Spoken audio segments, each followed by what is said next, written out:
I'm so glad you're awake now. How are you feeling? Are you okay? That was crazy.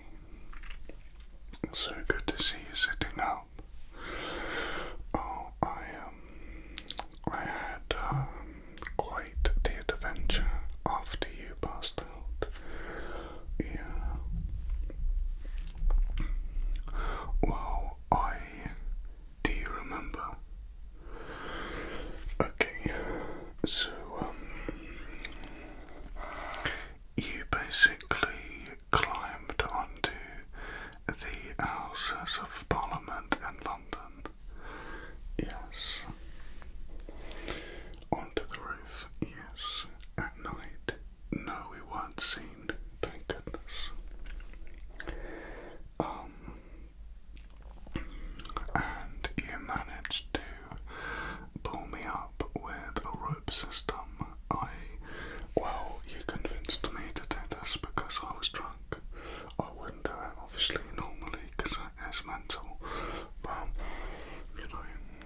I asked you on this adventure for the rest of our lives because you are so,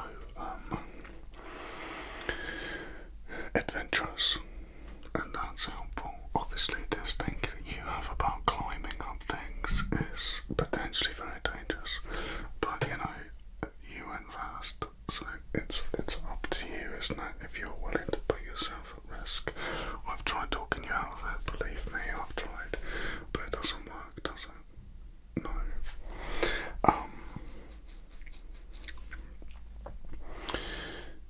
So we're up on the roof and we're looking down into, the Houses of Parliament and the House of Commons and all the different House of Lords, all these different courtyards in this beautiful Gothic style building. And it's a wonderful still night, and we can see the whole view across London, and it's completely magical. Well, you sure you don't remember this bit? Okay. I'm telling you the truth, okay? This happened. There's a gargoyle on the corner of one of the towers, and I swear to you, it turns its head and looks at both of us. Yes, and do you know what you did? You started laughing. I freaked out big time, but you started laughing as if it was completely normal, and I was like, what the hell was that?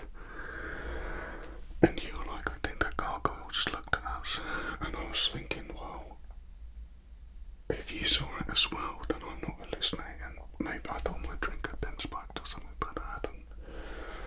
Anyway, so we then went up to the gargoyle very, very carefully and inspected it. And it didn't move at first. But then its eyes turned like that either side, and it opened its mouth and it said, "Can I help you with something?" And you jumped back and tripped over, which is why you've grazed your elbow. Yeah, that's how you did that. Yeah, because like the roofs have got like, you can walk on there, there's different like sections. And I just froze. That's just how I dealt with the situation. I just completely froze. I was like, what is going on here? So, I basically said, after a while, what are you? Because I thought it was some kind of like animatronic, like camera or something, and I was trying to look for wires, and I was kind of looking around it, and it went like that, and it patted my hand away, and I was like, okay, that's some cool animatronics right there. That's some crazy animatronics. So this thing, like, basically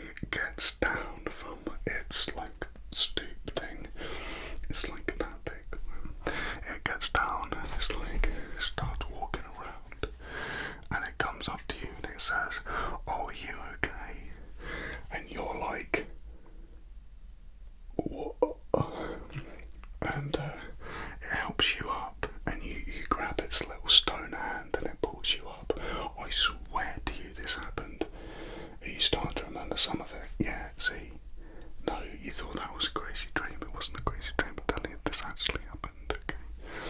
Okay, so then it's like, it pulls you up, right? And then you're like, what are you? And it goes, my name is O'Brien, and they built me into this place a long time ago as a stone gargoyle, right? And you're like, okay. And then they went, and then one day a wizard was hiding up here, not long after it was built.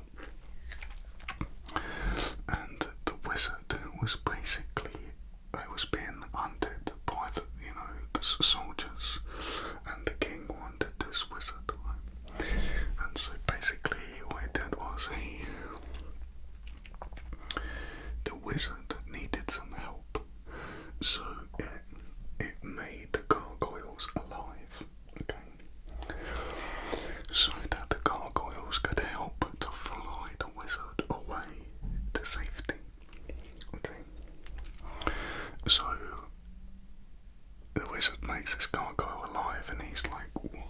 And the wizard had to explain the world to him in about 5 minutes, right, before the the king's soldiers arrived and found them on the roof, because they were searching the whole parliament trying to find where this wizard had escaped to.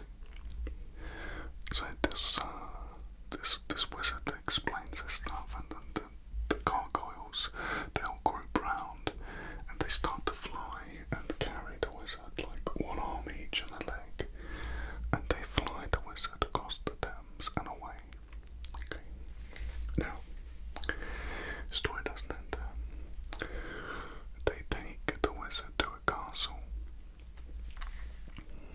just outside of Windsor.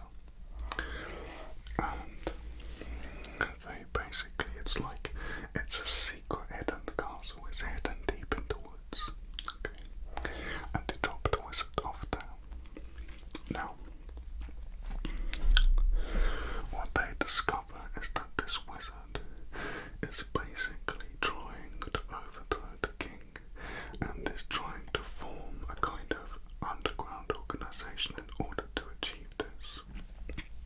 But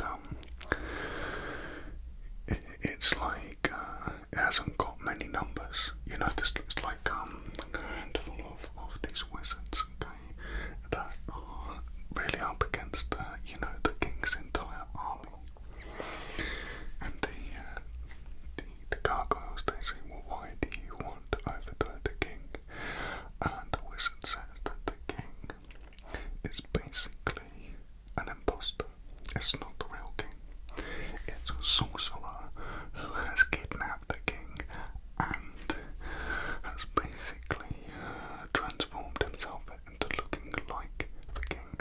Okay, so the wizard is trying to save the real king from the imposter, and that's why he is being hunted by the king's soldiers, because they think he's a baddie, but he isn't.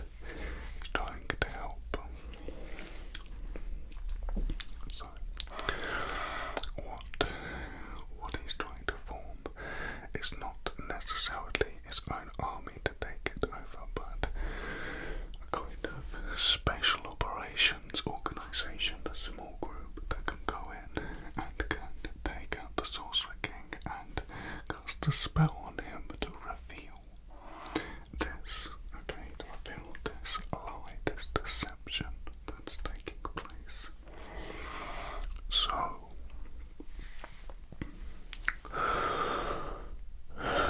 the wizard says to the gargoyles, look, if you do something for me, I will extend this spell for eternity.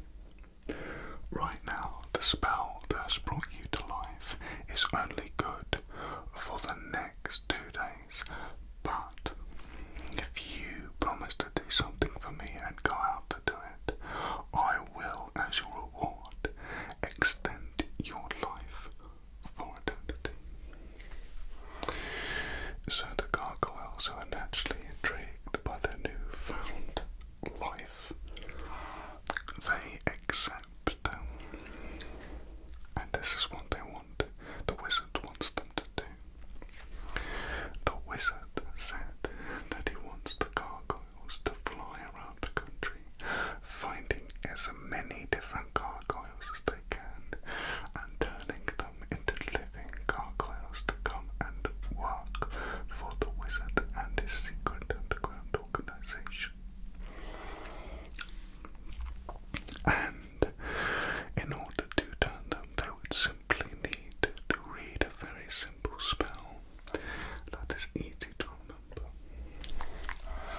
wizard had been doing very well, but he took a particular shining to Brian the gargoyle that helped you stand up.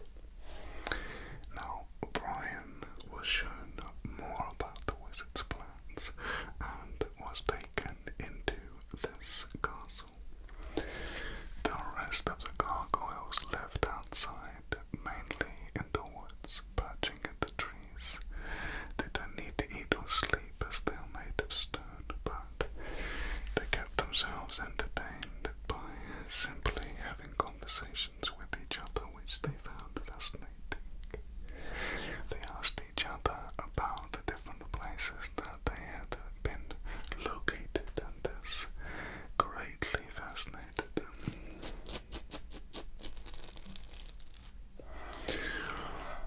So, Brian was privy to much, much more than just the outer workings of the organisation. And this is what Brian told us.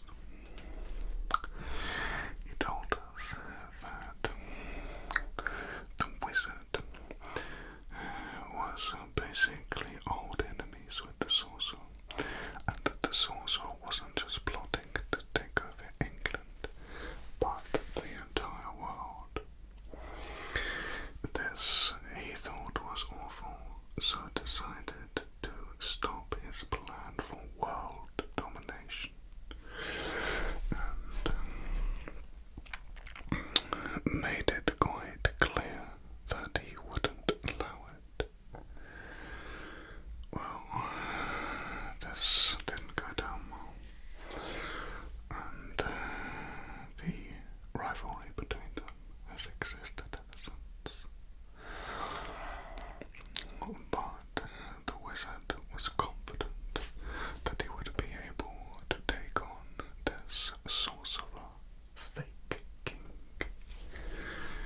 Now, one of the things the sorcerer king is doing is he is basically possessing the inner circle of the royalty. He is possessing individuals in high positions so he can control the land, the aristocracy, the politicians,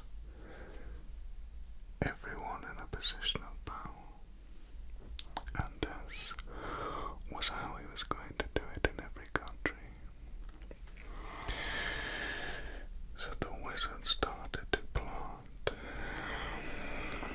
wizards within the various different power networks of the country in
this is how they did it. They got the gargoyles to fly in and attack the castle the king was in when he went on holiday to a different part of the country. I think he said it was one of the Cornish castles. So the gargoyles flew in at night and started to attack the guards and create a massive distraction. Whilst this was happening and these guards that had been possessed were firing all sorts of magic at these gargoyles, the ogres came up through the floor underneath the ground, bashing a hole through to make an entrance. And then the little mouse people scurried up into the hole and tied up the king in the special magical rope. I swear this is what he said. They then carried the king out of there, and the ogres put him in a big bag and off into the tunnels. They took him out to a cave and onto the beach, onto a ship, and away to the wizard's castle. After a while they found out where he had been keeping the real king, and the real king was reinstated to great fanfare. Now, the gargoyles were given their freedom. They were thanked and they were allowed to go wherever they wanted. So Brian naturally decided to return home. He tends to go out at night. In fact, we stumbled across him just as he was about to go for his little wanders around, flying around the city. Less likely to be spotted, in the dark. But of course he bumped into us, so he had to tell us a little story.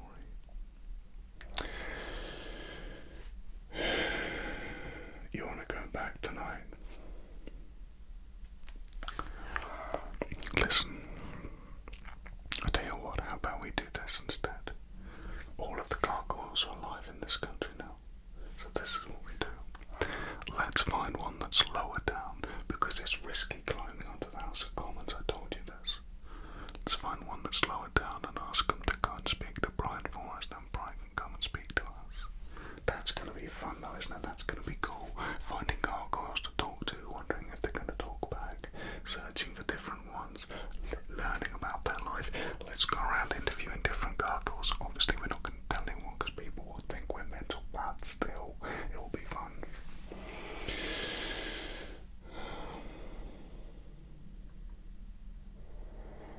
You want me to buy you breakfast? Well, listen, I did say that I was a multi-millionaire, I was going to pay for everything, so yeah, okay, let's go.